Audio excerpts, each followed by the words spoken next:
You are watching the #1 podcast in the whole entire YouTube wrestling community, and I'm one of your hosts, Juan.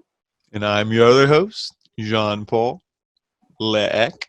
And together we are Rubric. And family, all of you know that you just watch Smackdown review with us. So of course, we have for you previews and predictions for a pay-per-view that already took place. Hey, I'm sorry, the situation with COVID. Back to the future in the world. No pun intended. There's backlash over backlash. But we got previews and predictions today right here. Jean-Paul and myself are going to be talking about all the matches, possible outcomes, and how we feel about all these matchups. Mm-hmm. So, family, thank you so very much for supporting every single one of our videos. Thank you to the new, all-time subscribers. Thank you for the support for every single one of you. Now and forever. And forever. So, Jean-Paul, let's start with the first match. We just saw, somebody threw piss onto Sheamus, and that's Jeff Hardy. So, let's start out with this match. Who do you think is going to win, and why, Jean-Paul? I mean, you don't even need to think. As long as you got two brain cells to rub them together to get a little bit of energy, a little bit of heat, you know who's going to win this thing, Jeff Hardy. I mean, I always say, I said in SmackDown review with Otis, anything's possible. Sheamus could win. That would be maybe a way to continue the feud. I don't see it. I see, boom, Jeff Hardy winning. Because I could see Jeff Hardy challenging AJ Styles. That would be a heel versus babyface. Good story. I'm not saying you give Hardy the belt, but it moves Hardy forward. And Sheamus, all he has to do is beat up a jobber or two, scream, look intimidating, and he's right back on track again. Exactly. So I agree with you. I think Jeff Hardy is going to be the one, unless they want to keep the feud, longer. So they're going to have Sheamus winning. But the only thing is, I think if he wins, again, exactly like you said, it's got to be a bullshit way. He can't be bro kick, 1, 2, 3, clean win, middle of the ring, fella, no way. Because then Jeff Hardy, then it's okay, now what? You're not going to bury Jeff after all these alcoholic jokes, after, all the thing with, the car with Elias, after, all this situation, you're not going to bury Jeff Hardy. You cannot do that. You're not Mother Hardy that you're going to get the concerto. They always love Jeff. They will always love Jeff, so they're not going to do that. Championship opportunity right now, U.S. Championship match. Andrade Cien Almas challenging the new United States champion, Apollo Crews. Apollo, dude, you're fantastic wrestler. You're getting a little bit better on the mic every time you speak. It's okay, you sound a little more comfortable. You're definitely sound a lot better than your opponent, but I'm afraid your opponent is about to be the new United States champion again. I'm going with Andrade. I think it's just like Apollo. It's one of those things. It's hey, thanks, man. Thanks for everything you've done for us. We gave you the title. Yep. You have a picture on WWE.com. You went down in the history books. Okay, give it back. It's going to Andrade. He's going to feud with Angel Garza, feud with somebody like that. So I'm going to go with Andrade. Based on that, I'm going to say the same thing, and I'm going to add, because of Paul Heyman being Fyre. All of you probably know that he's no longer executive producer of Monday Night Raw. So a lot of people were really concerned because their pushes are in jeopardy. Why? Mm-hmm. Because Paul Heyman was behind a lot of all these people's pushes. And one of them happens to be Apollo Crews. And Andrade happens to date or happens to be engaged to Charlotte Flair. So if Charlotte Flair goes and talks to Mr. McMahon, hey, my man doesn't know a single word of English. I'm working on that. But can you please help him out? Just giving him a title. I'll say you win title and you champion one more time. Uno más time. Okay? So he becomes the new United States champion because Andrade is a freaking great wrestler. I love you, he knows. Oh, I mean, I think they'll have a legit match. I should be the translator here because Selena is not doing it anymore. But see, that's what's going to happen. So I agree with you. Apollo is a great wrestler. He's showing a lot of improvement, but Bruce Prichard, I don't know. I don't know what's going to happen on that. So, Mr. Leek, let's move on to Raw Tag Team Championship match. The Viking Raiders against the Street Profits. Who's going to smoke here? I mean, this is a toss-up. If this is correct, I saw this online. The Street Profits are the last Raw Tag Team Champions to hold the belts for over 100 days. They're the last team to do it in the past 3 years, I think they said. So that's an accomplishment that it's crazy to think of because their title reign has been abysmal. I believe they won it at the Elimination Chamber when we were there, correct? Or did they defend it? No, they already had it. Oh, they just defended it. Yeah, they defended. But I mean, that was a legit match. But it's I feel like their title reign hasn't been that good. Yeah. Because it's been set up with this, bullshit with the Viking Raiders. To be honest, I really don't care which team wins, but I'm going to go with the Viking Raiders. I think you got to put it back on them, make them appear a little more legit, and, we'll see where they go. Yeah. I gotta agree with you this time, and we're not just agreeing because we're rope break. It doesn't matter. It doesn't have a single thing. It doesn't matter at all. We can have our own different opinion. I'm just saying, like, out of the two tag teams, the tag team that is more of a tag team for me is the Viking Raiders. So for that reason, I want my tag team. And also a thing. But this is another thing though. If the Viking Raiders win, they're the more legit team. But when we get to the prediction for the WWE Championship, I could see, Bobby Lashley, spoiler, he's not my pick. I could see him and his boy MVP going, hey, we lost. We're still a unit. Let's go after the tag team champions. I mean, they choked out the Viking Raiders too, so they could easily go after the Viking Raiders. But I see them beating the Street Profits. Yeah. For the belt. So I think maybe the Street Raiders Profits also like the ones. So that's what I have to say on that one. Let's keep going on to the tag team route, and then we're gonna go to like the women's tag team championship match, triple threat. Since people might think we're copying, you go first because there might be some disagreement here. So you go. Oh, no, of course, yeah. So Alexa Bliss and Nikki Cross going against the Iconics, and of course the new tag team champions, Bayley and Sasha Snoop Dogg Banks. So let's go with them. Who's winning? Of course, I gotta root for my girls. Alexa and Nikki, no brainer. Oh my! See, we're gonna disagree. We're gonna disagree. I don't like how I feel. Just give me the controller and I'll. But is that? But see, but are you thinking with your? Are you thinking with your head, or are you thinking with your? With one of the heads. Yeah, but like, see, that's the problem. I'm thinking with one head. So yeah, but like, of course, I gotta go with my girls. They did not deserve to lose those titles, and I can see myself on NXT next Wednesday. With my heart pretty much torn because my two girls are going to be against each other.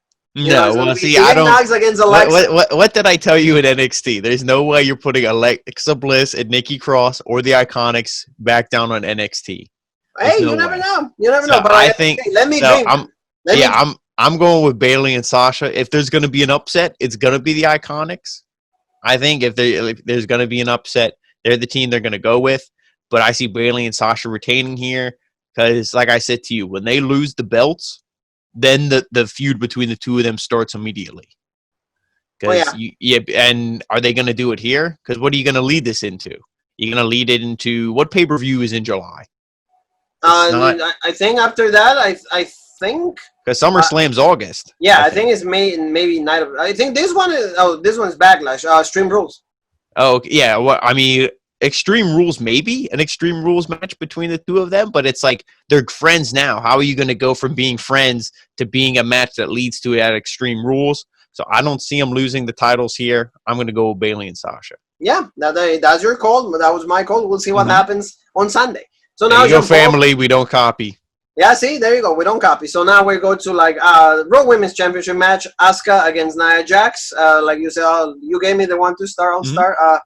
I say I don't think they're gonna be that stupid to have Asuka drop the title to Nia Jax. I don't think so. So I would say that Asuka is the one retaining. Why? Yeah. Because Becky gave her that championship. Or the man gave her she believes that was the best wrestler outside of Becky. So that's why I feel that Asuka will retain. There's a better feud cooking right there that has been on hold, and that's Shayna Baszler. So and this is just a temporary feud. That's all there is to it. And there's been rumors, Jean Paul, that Charlotte might be added to the match at Backlash and make it a triple threat. I hope that that's not the case, but if that's the case, no wonder in Chile, Jean Paul, they're actually signing a petition not to have Charlotte have championship matches for the entirety of 2020. And that petition has 222 people that signed. And it's not about Black Lives Matter. It's not all about that. It's about Charlotte and championship matches. So you're calling that. With the triple threat thing, I mean, if they do it, it's bullshit. As Asuka wins, I mean, okay, good. I'm with you. I think Asuka's gonna win. Judging this as a singles match, how they have it presented to us, like I said, Nia is just a speed bump. She's just a roadblock. Asuka will get through it. And the money feud is clearly going to be Charlotte. It's going to be Charlotte and Asuka. That's kind of what they're building up for. I think Shayna should be in that mix. You know, you have who else did they call? Chelsea Green. I don't know if she's SmackDown, she's Raw, where she is, but Bianca Belair as well. It's like you have these women not doing anything with them. You could do something, and hopefully that's where they go when Asuka moves forward from Nia Jax. But again, like I said, they're just lining it up for Charlotte. So Yeah. who knows? Who knows? And at this point, who cares? Because they just hopefully that's not what that ends up taking place, on Sunday. Although it's already taped, but we don't know spoilers. We're gonna watch like every single one of you. But now we're gonna move on to like the Universal Championship match, and that is Braun Strowman defending in a handicap match against Miz and Morrison. This one is a no-brainer. Braun Strowman is not gonna lose that belt. It's just gonna be like a 10-minute match. In the end, Morrison and the Miz are gonna put the best efforts. But you know what's gonna happen, John Paul? The Fiend is gonna show up. There you go. I have that for you. So you tell me what you think.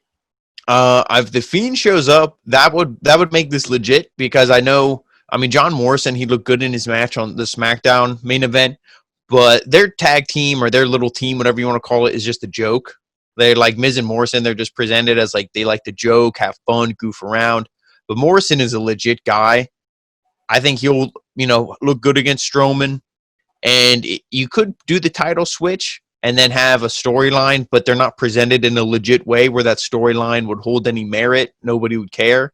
So I hope the Fiend does show up, but if he doesn't, and it's a clean victory on either side, you got to go with Strowman. I don't think they're going to do the title change here. No, another swerve, another crazy thing that could happen is maybe Otis tries to cash in. And again, if he does, that's going to be another Baron Corbin, wasted cash in. Like, hey, thanks, for wasting a legit moment, Money in the Bank. But yes, so we don't know what's going to happen. But see, that's this prediction. You heard my prediction. Jean Paul, we're going to be talking about the greatest match ever. So the greatest match ever is going to be involving the Rated R superstar Adam Cole and Edge going against the Viper Randy Orton. Didn't we just see the greatest match ever on SmackDown Live? Well, that was that was a really great match. Yeah, maybe it's conspiracy. Maybe that's why it wasn't on the pay-per-view. Who knows? That's for you guys to decide. But this match, I think, will be good. I mean, there's no way it will live up to the moniker "greatest wrestling match ever." But besides all that nitpicking bullshit aside, I like the story. It was legit, especially they inject Christian right there at the end. That right into the veins, and you're like, all right, now I'm getting pumped up for this. You got to go with Edge. How was Randy Orton going to RKO and then just so? Yep. I think that Edge is going to come out the winner again, and that will finally close this rivalry, and then Edge can move on to like something different. Maybe Seth Rollins will be the next one, or maybe like a title shot with like McIntyre or Bobby Lashley. You never know. But I think I'm going to go with Edge also. I don't think Randy Orton, if he wins, what does he get from this? Yeah, that's what I mean, because it's like, if Randy Orton wins, does he challenge Drew McIntyre? And then what are you going to do? He beats him, and then, Randy Orton loses immediately to Brock Lesnar? Is that how they're going to get the title back on Lesnar? I mean, hey, maybe I just gave him a legit idea. Not legit in my mind, but, an easy way out for them. So I don't really know what championship. Yeah. But you do think, though, but what does Randy Orton do if he loses? I mean, he's a name guy, so he can lose, and he can eventually come back and still be considered legit. But it's tough, because either one of these guys lose. The only thing they have going for each other is this storyline. Yeah. Well, but like you said, for example, Randy Orton, he goes in like hiatuses. He just leaves for a little bit, comes back. He leaves, comes back, because his contract, it has so many dates. Yeah. And Randy Orton has done everything pretty much in pro wrestling. So what's there for him to do? Exactly. Getting rivalries with who? Maybe exactly. McIntyre sense. And like some of the veterans say, they're on the card, so they're eating up a spot that could be to a younger guy who, needs to make a name for himself. So like you said, Randy Orton loses here. Hey, let him go away for a couple months. And when he comes back, there'll be crowd. Hopefully people will pop. It'll be legit. Yes, exactly. So that's what it was. That's what it's going to be. And I think that's going to be for you and me, Jean Paul. I think that's what is Edge needs to win, because that way Edge, if he wins, then you could see his career is going to prolong. And then he can start going to newer guys. For example, like you said, get the, AJ Styles against Edge. We can get Seth Rollins with Edge, Nakamura with Edge, all these guys that could have really great matches. Daniel Bryan with Edge. Programs that will be fresh and interesting for everybody else. So the only thing besides Rollins is all those guys are on SmackDown. So you're gonna have to make a change at some point. But hopefully they do. oh well, yeah, you know, like I Hopefully feel that like because like he's there for what 3 years, right? 3 years, three Yeah. years he has like so that there's time for him to like. And let's say like he feels healthy, if things are okay, I'm pretty sure he can add like an extra year or an extra dates. So you know we'll see what happens with that. So we're gonna end up this previews and predictions family with the WWE Championship match. Drew McIntyre defending against the almighty Bobby Lashley. You know, like the full Nelson or the Master's Lock that no one has been able to like escape from. But we know one person that did that is that's John Cena that did it like on 06. And that's when like Chris Masters went from being a main event player to just pretty much a nobody over like just a hole. But in this situation, Drew McIntyre is still the guy that is going to retain. He's the strongest, like the baby face. He's pretty much the face of WWE right now. There's a lot of speculations because like MVP becoming like the manager or like the tag partner of Bobby Lashley, they say that at some point he might end up losing the belt because like what they think, John Paul, is that he wins the title right now, and then or in the next pay-per-view, Extreme Rules, and then he goes against Brock Lesnar because Brock Lesnar is slated to come back during SummerSlam time. But for me, still Drew McIntyre.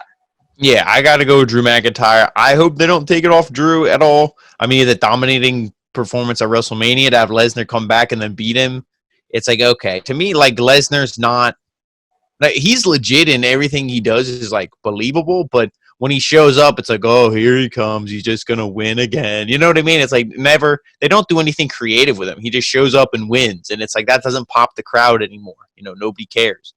So, but speaking on this match – I mean, you got to go McIntyre. He's the hot hand. You know, Vince McMahon, you know, he has a raging hard on for him. He loves him.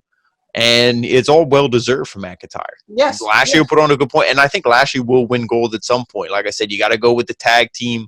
I think they should really go after the tag belts because both of these tag teams are presented as jokes, the Raiders and the Street Profits. Put a little bit of legitimacy in that division. And then eventually I could see him, if they do the bullshit thing and put the belt on Lesnar, then have Lashley take it from Lesnar. Yeah. So we'll see. You know, we'll see what happens with these situations. But those are the previews and predictions that we have for you, family. See, we made it. We have it quick. We have it like just for all of you. I want you guys to put all your comments, your predictions for what's going to happen on Sunday. You know, we will be Jean Paul. Like I said, he and I will be covering every single thing that is going to happen that day.